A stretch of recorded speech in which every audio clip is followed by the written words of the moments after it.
Hi friends, welcome back. இன்றைக்கி நம்ம சேனலில் சூப்பரான டேஸ்டியான பிஸ்தா கேக்கோட ரெசிபி தான் பார்க்க போகிறோம். ரொம்ப சிம்பிளாக இருக்கும், ஈஸியாக பண்ணிடலாம் இந்த கேக்கு. இப்போ இந்த கேக் வந்து நம்ம எப்படி பண்ணுறதுன்னு பார்க்கலாம். ஃபஸ்ட்டு கேக்குக்கு தேவையான ட்ரை இன்க்ரீடியன்ஸ் எல்லாம் ஜலிச்சு எடுத்துடலாம். நான் இங்கே 1/2 கப் அளவுக்கு மைதா மாவு எடுத்திருக்கேன். 1/2 teaspoon baking powder, 1/4 teaspoon baking soda, இது எல்லாத்தையும் நல்லா ஜலிச்சு எடுத்துக்கலாம். நல்லா ஜலிச்சு எடுத்ததுக்கப்புறம் நல்லா மிக்ஸ் பண்ணி விட்டுக்கலாம். அப்போ தான் பேக்கிங் பவுடர் பேக்கிங் சோடாவில் ஈக்குவலாக மிக்ஸ் ஆகும், கேக்கும் வந்து நல்லா பொங்கி வரும்.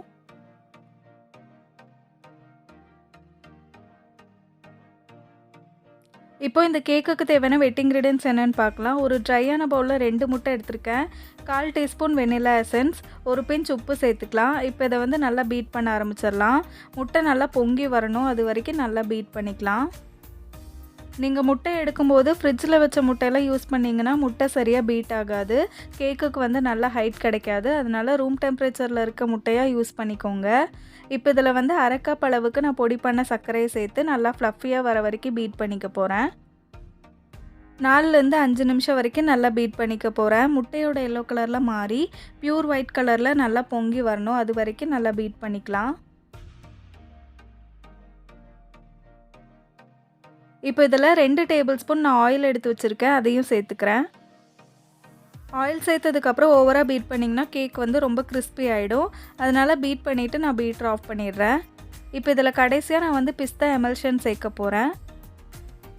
ஒரு 1/4 டீஸ்பூன் பிஸ்தா எமல்ஷன் சேர்த்துருக்கேன். இது கூடவே கலருக்கு வந்து நான் செஃப் மாஸ்டரோட க்ரீன் கலர் ஜெல் கலரும் ஒரு ட்ராப் அளவுக்கு சேர்த்து நல்லா பீட் பண்ணிக்க போகிறேன்.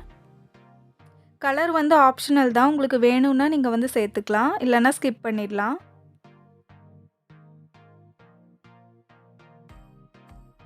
இப்போது நம்ம எக் பேட்டர் வந்து ரெடி ஆகிடுச்சு. நம்ம எடுத்து வச்சிருந்த ட்ரை இன்க்ரீடியன்ஸ்லாம் கொஞ்சம் கொஞ்சமாக சேர்த்து பொறுமையாக மிக்ஸ் பண்ணி எடுத்துக்கலாம். இடையில வந்து நான் ஒரு 2 டேபிள் ஸ்பூன் பால் எடுத்து வச்சுருக்கேன், அதையும் சேர்த்து மிக்ஸ் பண்ணிக்கலாம். ட்ரை இன்க்ரீடியன்ட்ஸ் சேர்க்கும்போது பொறுமையாக கொஞ்சம் கொஞ்சமாக சேர்த்து மிக்ஸ் பண்ணிக்கோங்க. ஓவராக கொட்டி மிக்ஸ் பண்ணிங்கன்னா கேக்குக்கு வந்து ஹைட் கிடைக்காது. அதுவும் இல்லாமல் கேக் வந்து ரொம்ப ஹார்ட் ஆயிரும். முட்டை நல்லா பொங்கி வந்திருக்கு, அது வந்து அப்படியே தாழ்ந்து போயிடும். அதனால் பொறுமையாக மிக்ஸ் பண்ணி எடுத்துக்கலாம். கடைசியாக நான் எல்லா ட்ரை இன்க்ரீடியன்ட்ஸையும் சேர்த்துட்டேன். இப்போ வந்து பேட்டரை ரெடி பண்ணி எடுத்துடலாம். 6 இன்ச் கேக் மோல்டு எடுத்திருந்தேன், அதில் பட்டர் பேப்பர் போட்டு க்ரீஸ் பண்ணியிருந்தேன். அதுக்குள்ளே பேட்டரை ஊற்றி பேக் பண்ணி எடுத்துடலாம்.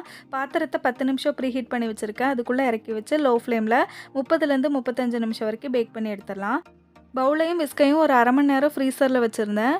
இப்போ நான் இங்கே 3/4 கப் அளவுக்கு விப்பிங் க்ரீம் எடுத்திருக்கேன். அதில் ஒரு 2 டேபிள் ஸ்பூன் அளவுக்கு பவுடர் சுகர் சேர்த்துக்கிறேன். உங்கள் க்ரீமில் வந்து சுகர் இருந்தால் ஸ்கிப் பண்ணிக்கோங்க.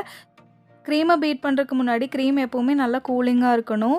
லோ ஸ்பீடில் ஸ்டார்ட் பண்ணி ஹை ஸ்பீடு வரைக்கும் நல்லா பீட் பண்ணி எடுத்துக்கலாம்.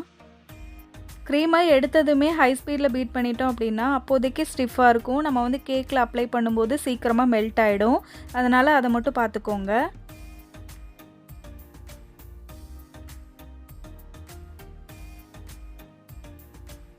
இப்போ நம்ம விப்பிங் க்ரீம் வந்து ரெடி ஆயிடுச்சு. இப்போ இந்த கேக்குக்கு தேவையான கனாஷ் வந்து நம்ம ரெடி பண்ணி எடுக்க போகிறோம். அதுக்காக 1/2 கப் ஒயிட் சாக்லேட் எடுத்திருக்கேன். இதில் 1/4 கப் அளவுக்கு விப்பிங் க்ரீம் எடுத்திருக்கேன். இது ரெண்டையும் டபுள் பாயிலிங் மெத்தடில் நல்லா மெல்ட் பண்ணி எடுத்துகிட்டு வந்துடலாம்.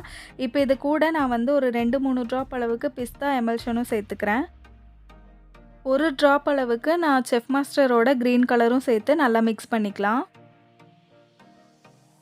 இப்போ நம்ம கேக்குக்கு தேவையான பிஸ்தா கனாஷ் வந்து ரெடி ஆயிடுச்சு.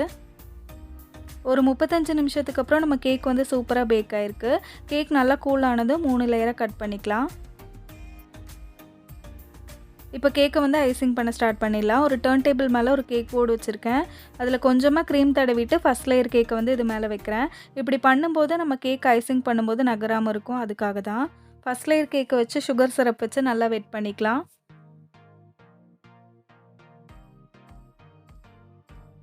இப்போ அடுத்த லேயராக நம்ம ரெடி பண்ணி வச்சுருந்த க்ரீமை வந்து சேர்த்துக்கலாம்.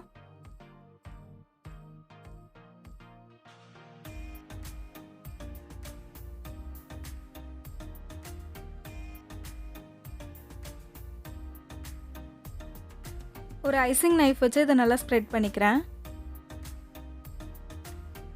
இதுக்குள்ளே ஃபில்லிங்காக நம்ம ரெடி பண்ணி வச்சுருந்தோம்ல பிஸ்தா கனாஷ், அதை வந்து சேர்த்துக்கலாம்.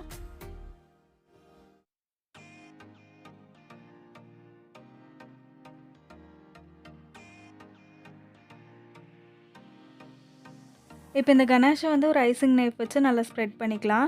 இதுக்குள்ள ஃபில்லிங்கா நம்ம வந்து பிஸ்தா சேர்க்கிறதுனா கூட சேர்த்துக்கலாம். கேக் வந்து இன்னும் டேஸ்டியா இருக்கும். நான் இங்க ஃபில்லிங் எதுவுமே சேர்க்கல. நெக்ஸ்ட் லேயர் கேக் வச்சுட்டு அதையும் சுகர் சிரப் வச்சு வெட் பண்ணதுக்கப்புறம், அடுத்த லேயர் க்ரீம் குடுத்துக்கிறேன். உள்ள ஃபில்லிங்கா வந்து பிஸ்தா கனாஷ் சேர்த்துக்கிறேன். இதே மாதிரி நம்ம 3 லேயரையும் ரெடி பண்ணி எடுத்துக்கலாம்.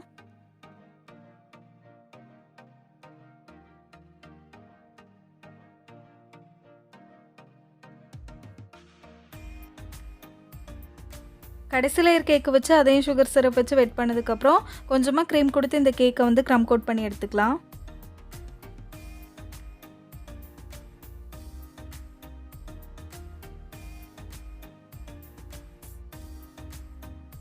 க்ரம் கோட் பண்ண கேக்க 10 நிமிஷம் ஃப்ரிட்ஜில வச்சு வெளிய எடுத்ததுக்கப்புறம் ஃபைனல் கோட்டிங் குடுத்துக்கலாம்.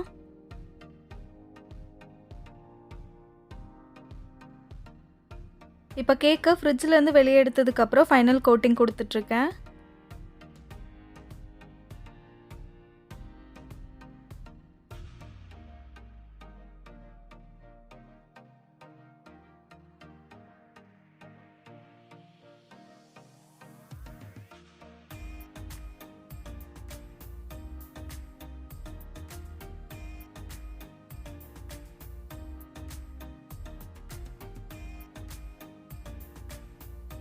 ஒரு ஸ்க்ரேப்பர் எடுத்திருக்கேன். அத வச்சு சைட்ஸ் எல்லாம் லைன் பண்ணிக்கிறேன்.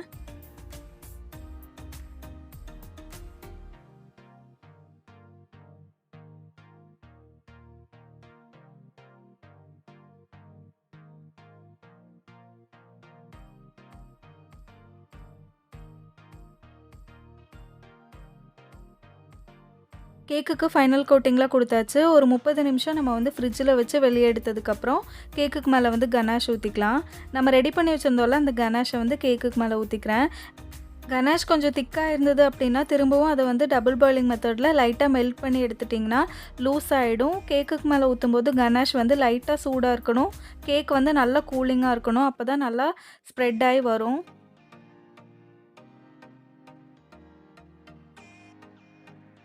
இப்ப சைட்ஸ்ல எல்லாமே நான் ஒரு ஐசிங் நைஃப் வச்சு நல்லா ஸ்ப்ரெட் பண்ணி விட்டுட்டேன். இப்ப இந்த கனாஷ ஒரு 10 நிமிஷம் ஃப்ரிட்ஜில வச்சு நல்லா செட் பண்ணி வெளிய எடுத்ததுக்கப்புறம், கேக்குக்கு மேல வந்து ஃபைனல் டெக்கரேஷன் குடுத்துக்கலாம். நான் இங்க 100 N1 நாஸில் எடுத்திருக்கேன். அதுக்குள்ள க்ரீம வந்து ஃபில் பண்ணியிருக்கேன்.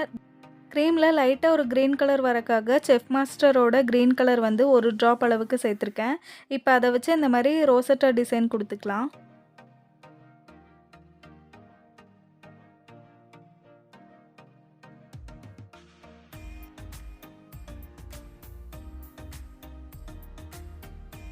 கடைசியா இந்த கேக்குக்கு மேல கொஞ்சமா சுகர் பால்ஸ் எடுத்து வச்சிருக்கேன். அத போட்டுக்கிறேன். அவ்வளோதான் ஃப்ரெண்ட்ஸ், நம்மளோட சூப்பரான பிஸ்தா கேக் வந்து ரெடி ஆயிடுச்சு. ஃப்ரிட்ஜில வச்சு கூல் பண்ணதுக்கப்புறம் இந்த கேக்க சாப்பிட்டோம்னா ரொம்ப டேஸ்டியா இருக்கும். நம்ம சேனல இப்ப தான் ஃபர்ஸ்ட் டைம் பார்த்துட்டு இருக்கீங்கன்னா, சப்ஸ்கிரைப் பண்ணிக்கோங்க. அடுத்து இன்னொரு சூப்பரான கேக் வீடியோல